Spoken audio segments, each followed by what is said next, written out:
महिमा करो बंधन टूट जाएंगे, मेरा यीशु मौजूद है यहाँ। उसकी महिमा करो बंधन टूट जाएंगे, मेरा यीशु मौजूद है यहाँ। जितने बीमार हैं चंगे हो जाएंगे, मेरा यीशु मौजूद है यहाँ। उसकी महिमा करो बंधन टूट जाएंगे, मेरा यीशु मौजूद है यहाँ।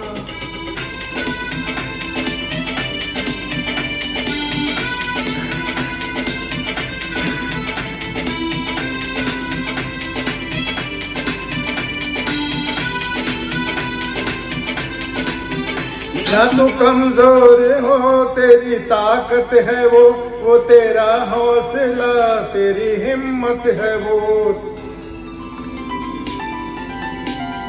ना तू कमजोर हो, तेरी ताकत है वो तेरा हौसला, तेरी हिम्मत है वो, तेरी हिम्मत है वो।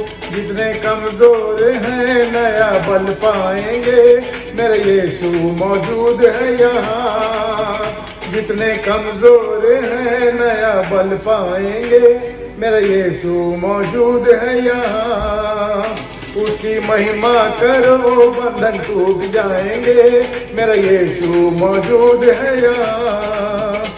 वो मौजूद है यहाँ, वो मौजूद है यहाँ, वो मौजूद है यहाँ, वो मौजूद है यहाँ, वो मौजूद है यहाँ, वो मौजूद है यहाँ, वो मौजूद है यहाँ, वो मौजूद है यहाँ, वो मौजूद है यहाँ, वो मौजूद है यहाँ, वो मौजूद है यहाँ, वो मौजूद है यहाँ।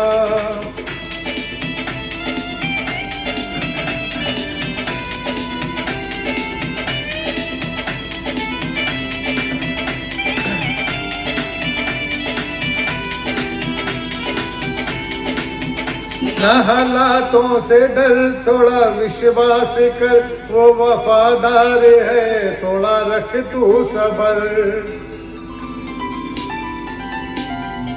न हालातों से डर, थोड़ा विश्वास कर, वो वफादार है, थोड़ा रख तू सबर, थोड़ा रख तू सबर। तेरे जितने रुके काम हो जाएंगे, मेरा यीशु मौजूद है यहाँ। उसकी महिमा करो बंधन टूट जाएंगे, मेरा यीशु मौजूद है यहाँ। टूट जाएंगे, मेरा यीशु मौजूद है यहाँ।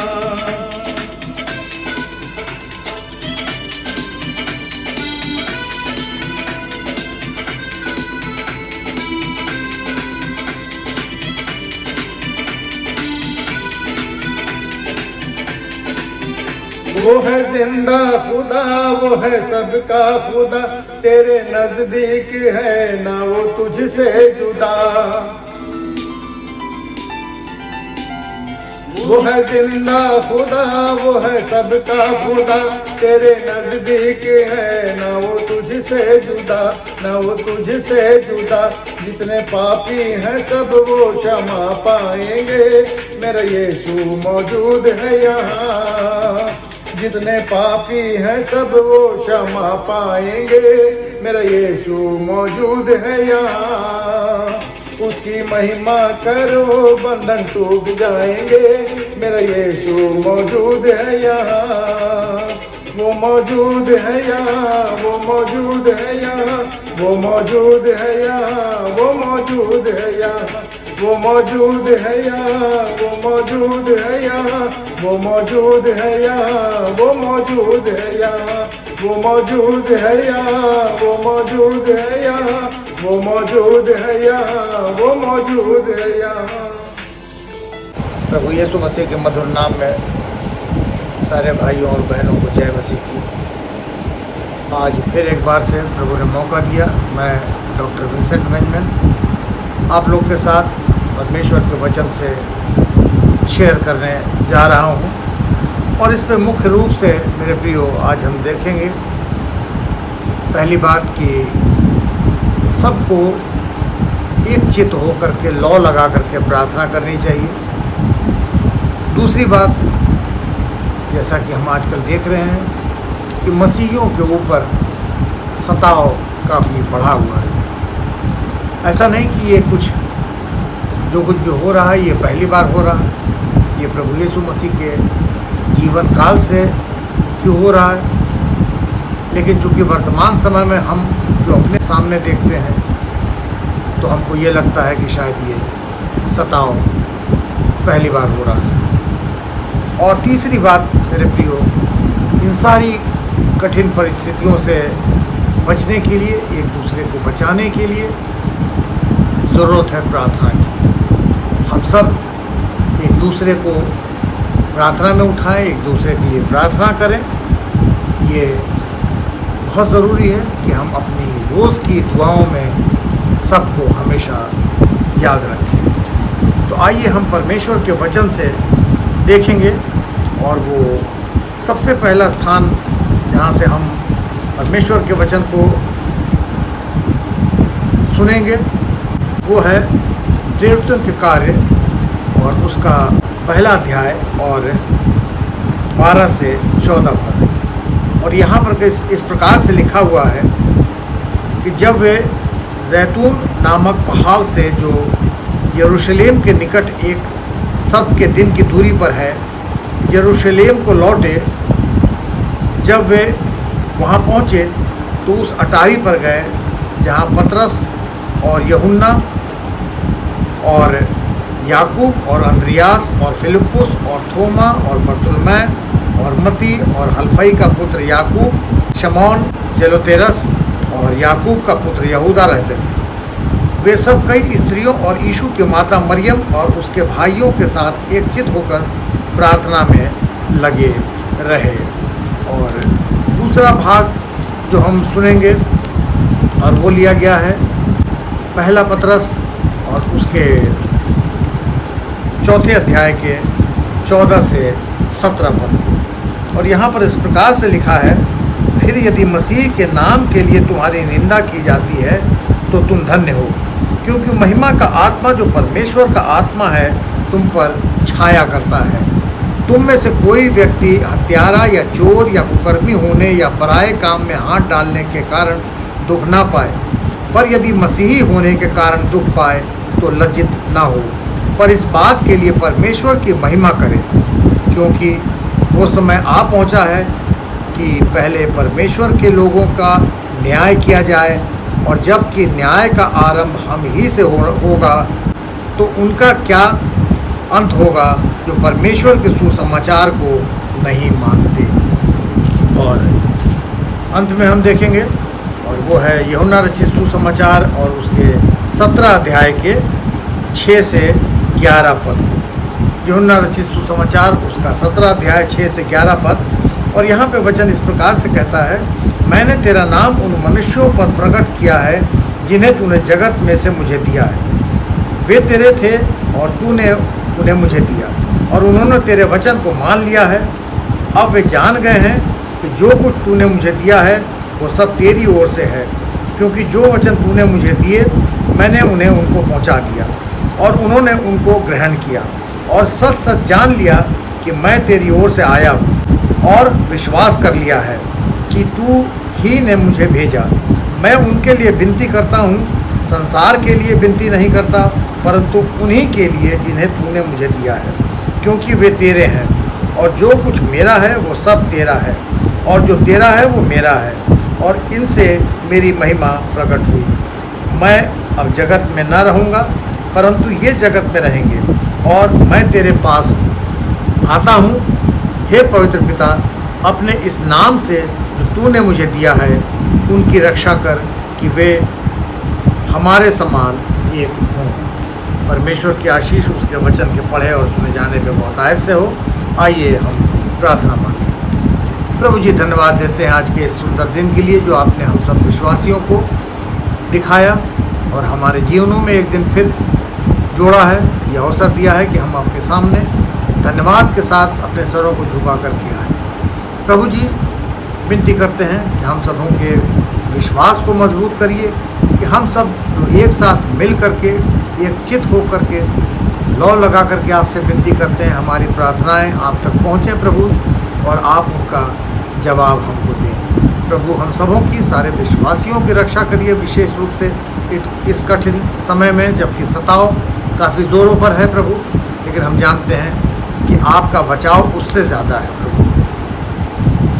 उन लोगों के दिलों को जो आपके विरोधी बन रहे हैं मुलायम कीजिए, उनको बदलिए प्रभु। हमारी प्रार्थनाओं में वो शक्ति दीजिए कि हम सब की प्रार्थनाएं उनके दिलों को चेंज करने वाली हो, बदलने वाली हो। हम सबों के गुनाहों खताओं को भी बख्शिए।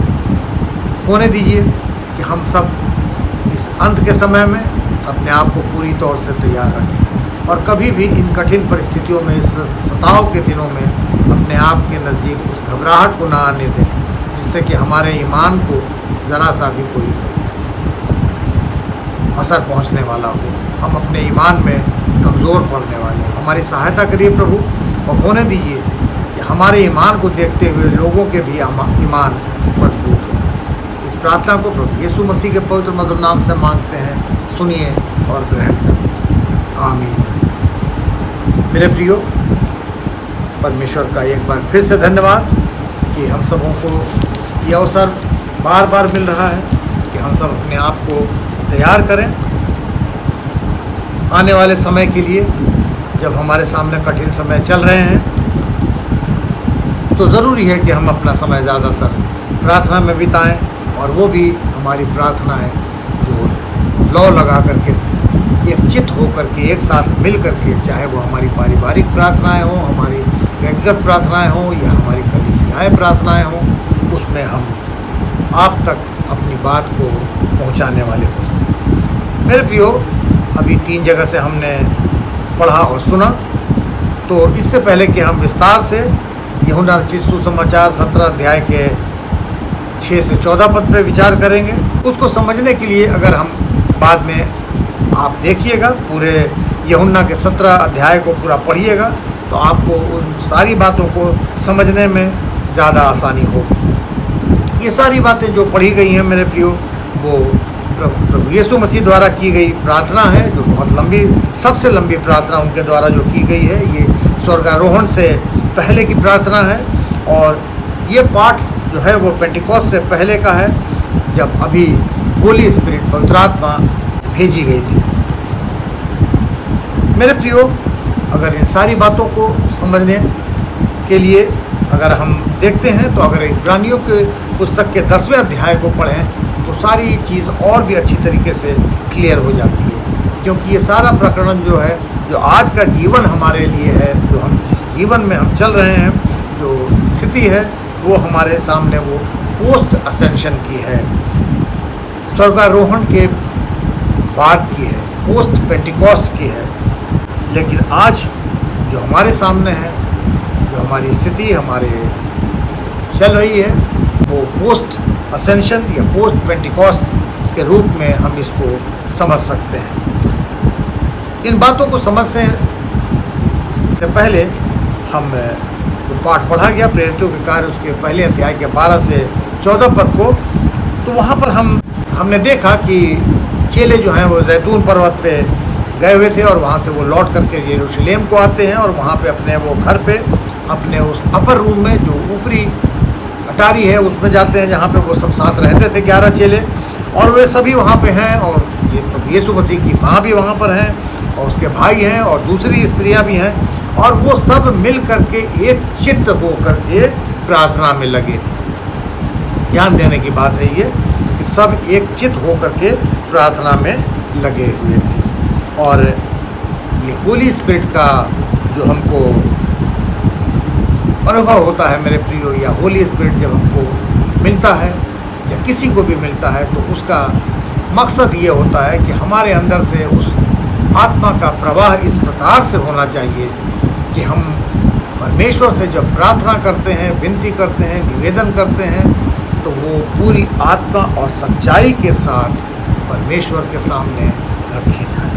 आत्मा और सच्चाई के साथ की गई प्रार्थना जो है वो ये दर्शाती है कि हमारे अंदर से पवित्र आत्मा धारा प्रवाह रूप से निकल रही है। और ये प्रार्थना निरंतर की जानी चाहिए, रोज़ की जानी चाहिए, नित्य की जानी चाहिए। उसी तरीके से मेरे प्रियो, जैसा कि हमने पढ़ा है पवित्र धर्मशास्त्र में, लूका रचित सुसमाचार उसके 18 अध्याय के पहले पद में, और वहाँ पे एक उस अध्याय में एक विधवा स्त्री की का वर्णन है कि वो स्त्री बार बार अपने न्याय के लिए एक न्यायिक के पास जाती थी और अपने मुकदमे के लिए फैसला करने के लिए बार बार गुहार लगाती थी, और वो न्यायिक जो था वो बहुत ही परेशान हो गया था उसके बार बार आने से, और एक बार वो कहता है कि लाओ आज मैं इसका न्याय कर ही देता हूँ, क्योंकि ये रोज़ रोज़ आ करके मुझे परेशान करती है। ये बहुत सुंदर जोक किसी ने बनाया और वो जोक मुझे बहुत अच्छा लगा, तो मैंने सोचा कि मैं ज़रूर आप सबों के साथ उसको शेयर करूं। और वो कुछ इस प्रकार से है कि हम सब जानते हैं कि शैतान प्रभु यीशु मसीह की परीक्षा लेता रहा उनके जीवन काल में, और आज भी वो शैतान हम सबों के साथ भी इसी प्रकार का व्यवहार करता है। तो शैतान प्रभु यीशु मसीह के साथ किसी विषय पे उलझा हुआ है और उनसे बहस कर रहा है कि वो प्रभु यीशु मसीह से ज़्यादा कंप्यूटर जानता है। प्रभु यीशु मसीह ने कहा कि मैं भी कंप्यूटर जानता हूँ और अच्छी तरीके से जानता हूँ, लेकिन शैतान बार बार इस बात को क्लेम कर रहा है कि वो कंप्यूटर का ज़्यादा अच्छा ज्ञाता है, और इस प्रकार से बहस होते होते ये बात खुदा उनके पास पहुँच जाती है, पिता परमेश्वर के पास पहुँच जाती है। तो पिता परमेश्वर ने कहा कि ठीक है, इन सारी बातों का फैसला इस प्रकार से होगा कि उनके द्वारा 2 घंटे का टेस्ट यीशु मसीह का और शैतान का लिया जाएगा, और दोनों जन को काम दिया जाता है जो कंप्यूटर से रिलेटेड काम होते हैं कि उनको 2 घंटे के अंदर पूरा करने हैं, और दोनों जन कीबोर्ड पे बैठ जाते हैं और फिर उनको दिया जाता है काम कि वो कंप्यूटर का माउस कैसे चलाते हैं वो चलाएं, फैक्स कैसे किया जाता है वो फैक्स करें, ईमेल कैसे भेजा जाता है वो करें, ईमेल के साथ अटैचमेंट कैसे भेजा जाता है वो करके दिखाएं, डाउनलोड कैसे करते हैं वो बताएं, शीट्स को स्प्रेड कैसे करते हैं वो करें, और रिपोर्ट कैसे टाइप होती है उस पर लिखी जाती है वो करके दिखाएं, और इसी प्रकार से लेबल क्रिएट करें, कार्ड्स बनाएं और चार्ट बनाएं और तरीके के ग्राफ बनाएं, और कई तरीक़ों के उनके जो रिपोर्ट्स वगैरह बनानी पड़ती थी जीनेलॉजी से रिलेटेड वो सब करें, और भी चीज़ें बहुत सी थी जो एक मनुष्य द्वारा की जाती हैं, उन दोनों जन को करने के लिए कहा गया। प्रभु यीशु मसीह स्वर्गीय दक्षता के साथ उस काम को कर रहे थे, और शैतान जो था वो नर्क के आग की भस्म करने वाली तेज़ी से वो भी उस काम को निपटा रहा था। और फिर ऐसा हुआ मेरे प्रियो कि आंधी पानी और तेज़ हवाएं चलने लगी अचानक से, और बहुत तेज़ हवा के कारण बिजली चली जाती है, और जब बिजली चली जाती है तो कंप्यूटर भी दोनों बंद हो जाते हैं, और जब कंप्यूटर जैसे बंद होते हैं तो उसके स्क्रीन ब्लैकआउट हो जाता है। तो शैतान जो है वो चिल्लाने लगता है कि ये क्या हुआ, और ये तो सब जो इस पर मेरा काम बना हुआ था वो सब दिखाई नहीं दे रहा, गायब हो गया।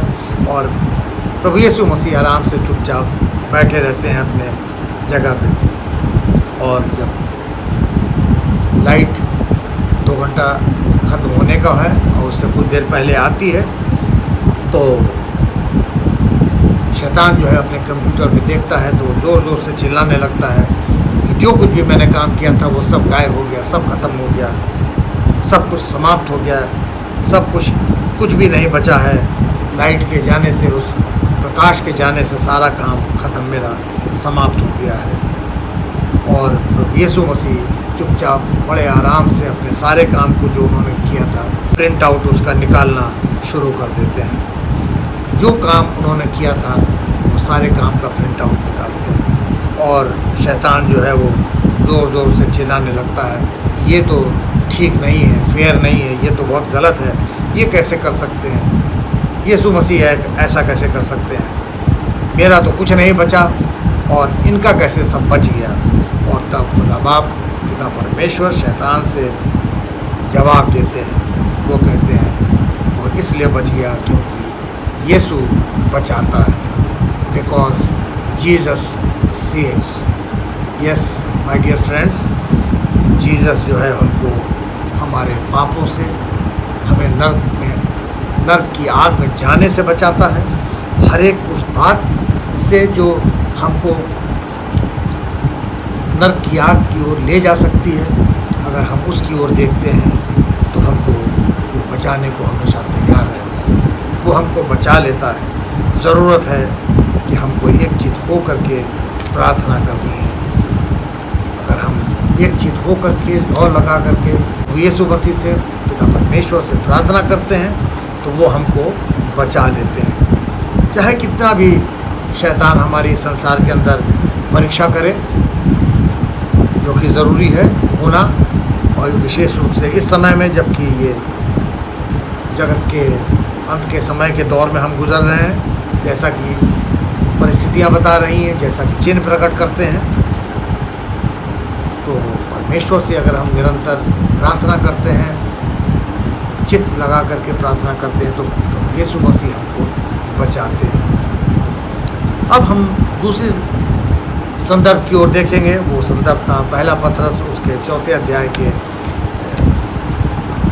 14 से 17 पद को, और वहाँ पर जैसा कि हमने देखा कि मसीहियों के विरोध के बारे में बताया गया है। और ये आजकल हम बहुत ज़्यादा देख रहे हैं कि सताव मसीहियों के ऊपर।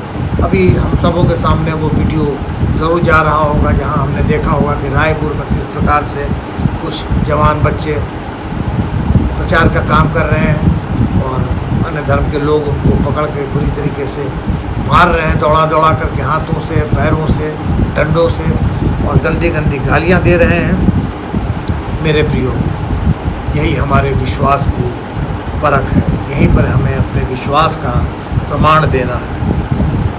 जो भी मसीही सताए जा रहे हैं, तो परमेश्वर से प्रार्थना करनी है, परमेश्वर हमारी विनती को सुने, उसका जवाब दे, ताकि वो शैतान जो शेर के मानिंद हमारे ऊपर अटैक कर रहा है, उससे मुकाबला करने की हमको ताकत दे, ताकि हम अपने आप को, अपने भाइयों को बचा सकें और उन लोगों को, उनके दिलों को भी बदलने वाला कर सकें जो हमारे घोर विरोधी बन गए हैं। मेरे प्रियो, मसीहियों के ऊपर अंत के समय में ये सारी चीज़ें आएंगी और निश्चित रूप से आएंगी, तो ज़रूरी है कि हम अपने विश्वास में मजबूत बने रहें। और जो भी लोग इस समय अपने विश्वास में मजबूत बने रहेंगे वो धन्य कहलाएंगे, क्योंकि परमेश्वर का आत्मा हमारे ऊपर छाया करता है। और ये परमेश्वर के राज्य का नियम है कि जो परमेश्वर की खातिर दुख को उठाते हैं, उसकी नज़दीकी में बढ़ते चले जाएंगे। इसका मतलब ये भी नहीं कि जो लोग दुख नहीं उठा रहे, इसका मतलब कि वो परमेश्वर के राज्य के वारिस नहीं होंगे। अपने विश्वास को मजबूत रखने की आवश्यकता है मेरे प्रिय। धन्य है वे जो उसके नाम से दुख उठाते हैं, कष्ट उठाते हैं, सताए जाते हैं, क्योंकि स्वर्ग में उनको इसका प्रतिफल मिलेगा। वे स्वर्ग के अधिकारी होंगे। पवित्र आत्मा विशेष रूप से उनके ऊपर छाया करेगा। उनका जीवन आत्मा से भरपूर होगा और आत्मा उनके द्वारा काम करेगा, आशीष देगा उनको और दूसरों को, उनकी सहायता करेगा। आत्मा उनको महिमा दिलाएगा और उनको बचाएगा भी। प्रभु यीशु मसीह ने कहा मेरे प्रियो कि मार्ग, सत्य और जीवन मैं ही हूँ। तो उसका रास्ता बिल्कुल सीधा है, सरल है और सच्चा है। और जो कोई प्रभु यीशु मसीह के मार्ग पे चलेगा तो चाहे कितनी भी बाधाएं आए वो सुरक्षित रहेगा। मेरे प्रियो, एक छोटी सी कहानी है। एक बार एक लोमड़ी और एक बिल्ली में बहस हो गई और दोनों इस बात के लिए बहस कर रहे थे कि हमको उन दोनों को कौन कौन से ट्रिक आते हैं, रास्ते आते हैं शिकारी कुत्तों से बचने के लिए। तो बिल्ली ने कहा कि मुझे तो एक सीधा सरल रास्ता आता है और मैं तो वही अपनाती हूँ। तो लोमड़ी ने कहा कि मेरे तो सैकड़ों ट्रिक मुझे मालूम है और मैं कोई भी ट्रिक या रास्ता अपना करके अपने आप को बचा लेती हूँ। और इतने में उन शिकारी कुत्तों की आवाज़ सुनाई देने लगी और वो कुत्ते नज़दीक आते चले जा रहे थे। उस समय ऐसा हुआ कि उस बिल्ली ने कहा कि देखो भैया, ये शिकारी कुत्ते अब नज़दीक आ गए, अपने आप को बचाओ। और जो ट्रिक तुम्हें अपनाना है वो अपनाओ। और मेरे पास तो एक ही ट्रिक है, एक ही रास्ता है। और उसने सीधा छलांग लगाई और पेड़ के ऊपर चढ़ करके डालियों में छिप के बैठ गई। और उधर लोमड़ी जिसने क्लेम किया था कि उसके पास तो बहुत से रास्ते हैं, तो वो सोचने लगी कि मैं इधर भागूं या उस रास्ते जाऊं, और किस रास्ते जाऊं, या ज़मीन में गड्ढा खोद करके उसके अंदर घुस जाऊं। और ये सब सोच ही रही थी कि इतने में शिकारी कुत्ते आ गए, उसको फाड़ करके उन्होंने चिचड़े उड़ा दिए उसके। और फिर बिल्ली ने ऊपर से जब लोमड़ी का हाल देखा तो उसने धीरे से यही कहा कि एक सीधा और सुरक्षित रास्ता जो है वो सैकड़ों रास्तों से ज़्यादा अच्छा है। और उस एक रास्ते पे, वो सीधे रास्ते पे विश्वास किया जा सकता है। मेरे प्रियो, प्रभु यीशु मसीह ने कहा कि मार्ग, सत्य और जीवन मैं हूँ। प्रभु यीशु मसीह मार्ग है, वो सच्चा मार्ग है, और वही जीवन है। वो जीवन देता है।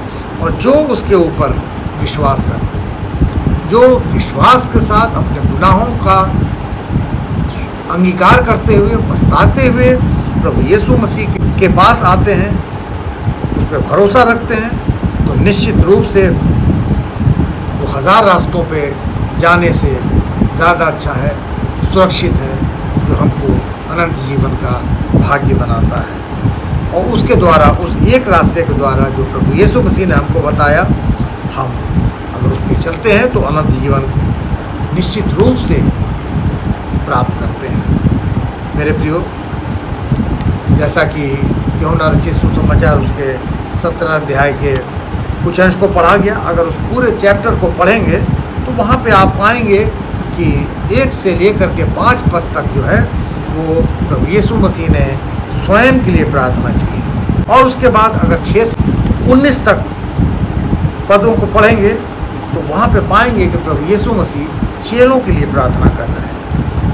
एक याजक की मानिंद चेलों के लिए उन्होंने प्रार्थना की है। और फिर आगे 20 से 26 पद तक पढ़ेंगे तो वहाँ पर हम पाते हैं कि प्रभु यीशु मसीह समस्त विश्वासियों के लिए प्रार्थना करते हैं। ये शिष्यों के लिए की गई प्रार्थना प्रभु यीशु मसीह की आखिरी प्रार्थनाओं में सबसे लंबी प्रार्थना है, जो बड़ी उम्मीदों भरी है, एक आशा दिलाती है, दिखाती है। और वही तरीका, उसी प्रकार से हमको भी दूसरों के लिए, अपने लोगों के लिए प्रार्थना करनी चाहिए, अपने परिवार के लिए, अपने बच्चों के लिए, अपने जान पहचान वालों के लिए, विश्वासी भाइयों के लिए, या उन लोगों के लिए जो प्रभु यीशु मसीह को जानना चाहते हैं। हम प्रार्थना करें कि हर एक जन, हर एक व्यक्ति परमेश्वर को, प्रभु यीशु मसीह को व्यक्तिगत रूप से जाने, ताकि वो शैतान के जाल से, जो शैतान ने संसार में बिछा रखा है, उनको सबको फंसाने के लिए बच सके। और हम सब मन, वचन और कर्म से पवित्र बन करके यीशु मसीह के आनंद में मग्न रहना सीख सकें, उसके प्रेम और उसकी उपस्थिति में बने रहना, अपने आप को तैयार कर सकें। यूहन्ना रचित सुसमाचार उसके 17 अध्याय के 3 पद में वचन कहता है कि और अनंत जीवन ये है कि तुझ एकमात्र सच्चे परमेश्वर को और यीशु मसीह को, जिसे तूने भेजा है, जाने। तो यीशु मसीह को जानना ही अनंत जीवन है, परमेश्वर के वचन को जानना है।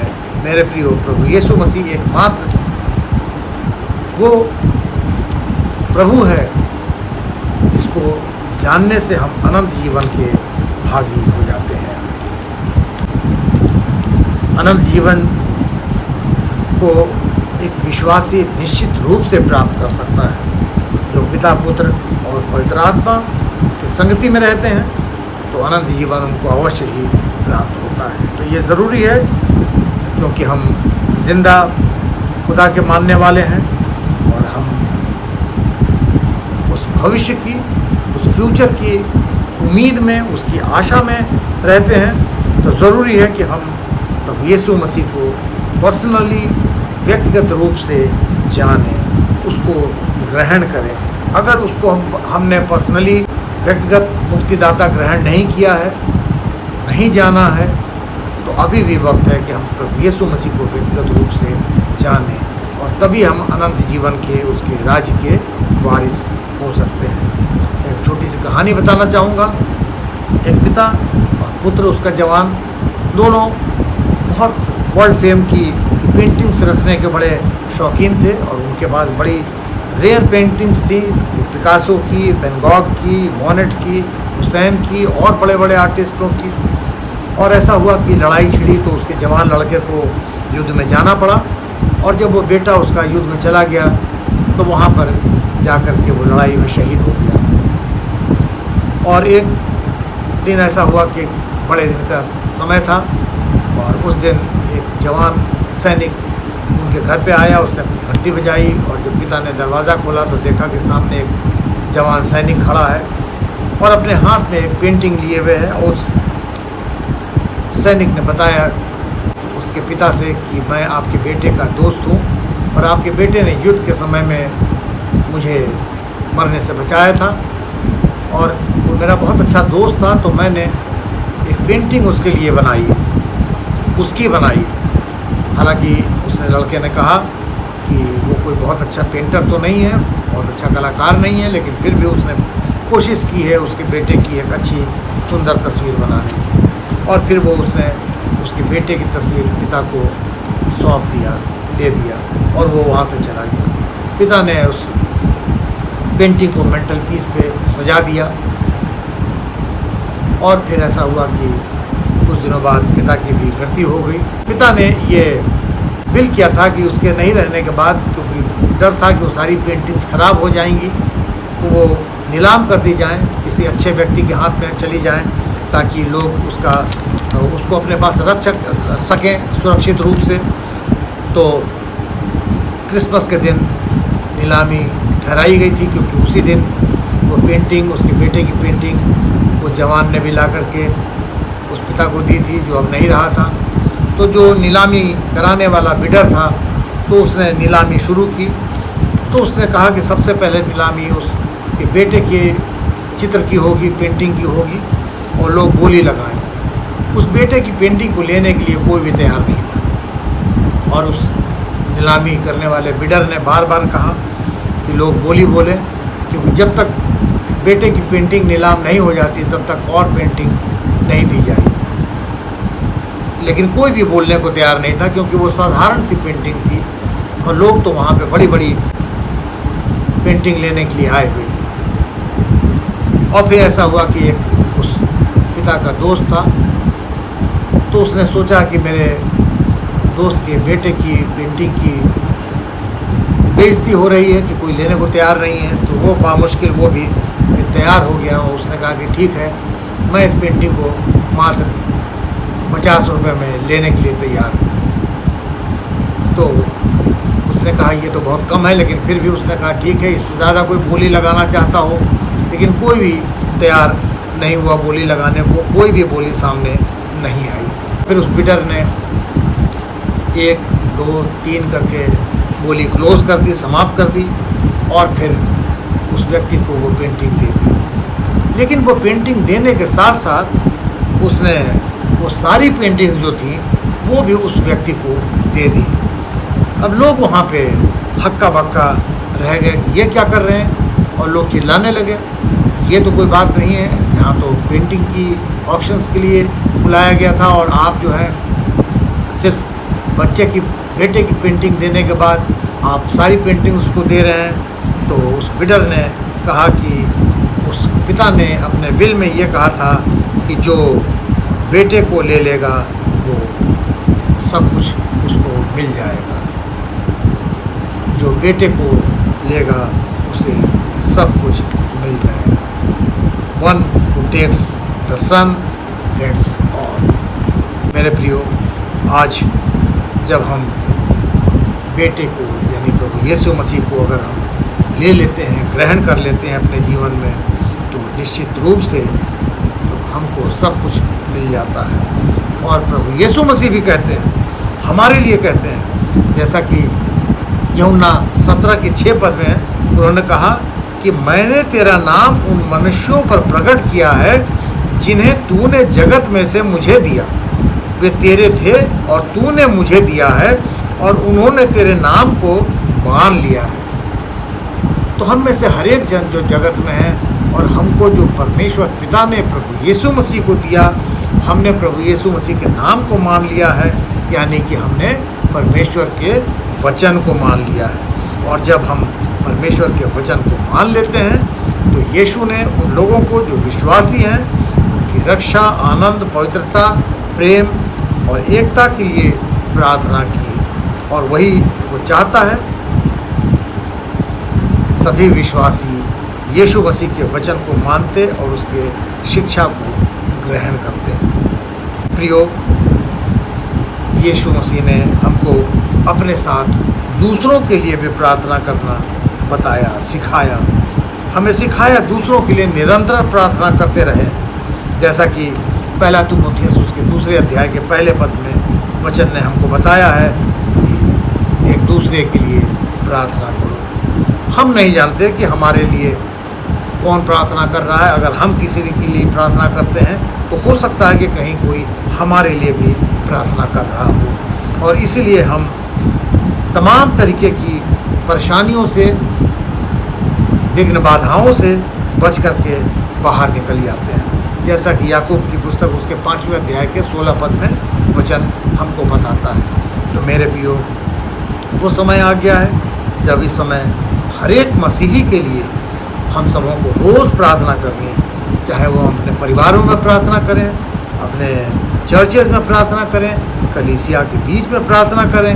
हम रोज़ प्रार्थना करते रहें। हमें नहीं मालूम कि आने वाले समय में विश्वासियों के लिए कैसा समय आने वाला है, क्योंकि हम सब देख रहे हैं कि बड़े कठिन समय है। और अन्य देशों में तो और भी ज़्यादा सताव है। हमारे पड़ोस के देश में हम देखते हैं कि मसीहियों को बहुत बुरी तरीके से सताया जा रहा है। हमारे देश में भी इधर उधर छिटपुट घटनाएं होती रहती हैं। मेरे प्रियो, अब समय नज़दीक है और बहुत कुछ ऐसा हो रहा है जो मसीहियों के लिए शायद फेवर में नहीं है। आने वाला समय शायद और भी कठिन होने वाला है। तो ज़रूरत है कि हम प्रार्थना में लगे रहें, निरंतर प्रार्थना में लगे रहें, क्योंकि पवित्र धर्मशास्त्र की पुस्तक रोमियो 12 अध्याय के 12 पद में वचन ने कहा है कि आशा में आनंदित रहो, क्लेश में स्थिर रहो, प्रार्थना में नित्य लगे रहो, प्रार्थना में नित्य लगे रहो। परमेश्वर आप सबों को बहुतायत की आशीष दे। आइए हम प्रार्थना करें। प्रभु जी, धन्यवाद देते हैं आपके इस सुंदर वचन के लिए जो आपने अपने पवित्र धर्मशास्त्र के द्वारा हम सबों को बताया प्रभु। और ज़रूरत है कि हम अपने आप को तैयार करें इस कठिन समय में, निरंतर प्रार्थना में एक दूसरे से जुड़े रहें, प्रार्थना में बंधे रहें, एक दूसरे के लिए प्रार्थना करते रहें। प्रभु हर एक मसीही की रक्षा करें, हर एक विरोधी के मन को परिवर्तित करें। प्रभु होने दीजिए इस कठिन समय में सब अपने विश्वास में अडिग और मजबूत बने रहें। हो सकता है कि ये समय हम सबों को डवाडोल करने वाला हो। जहाँ पे प्रभु यीशु आप हैं तो वहाँ हमें डरने की कोई भी आवश्यकता नहीं। हम में से हर एक के साथ होइए और हम सबों के पापों और धर्मों को क्षमा करें। विशेष रूप से इस समय प्रभु पूरे विश्व के लिए, अपने देश के लिए विनती करते हैं, इस महामारी के लिए जिसमें पूरी तरीके से पूरी मानवता को, पूरे संसार को त्रस्त कर रखा है। बहुत से लोग इससे प्रभावित होकर के अपनी जान को गंवा बैठे हैं। बहुत से लोग तकलीफ़ को सह रहे हैं। प्रभु, जो लोग सेवा में लगे हैं, doctor, nurses, paramedical staff, non medical staff, police प्रशासन और भी लोग जिनकी जान बहुत जोखिम में है, प्रभु सबों की रक्षा करिए। इस बीमारी को ख़त्म करिए प्रभु, हमारी दुआओं के द्वारा उसका जवाब दीजिए। होने दीजिए कि कोई दवा इसकी निकल करके आए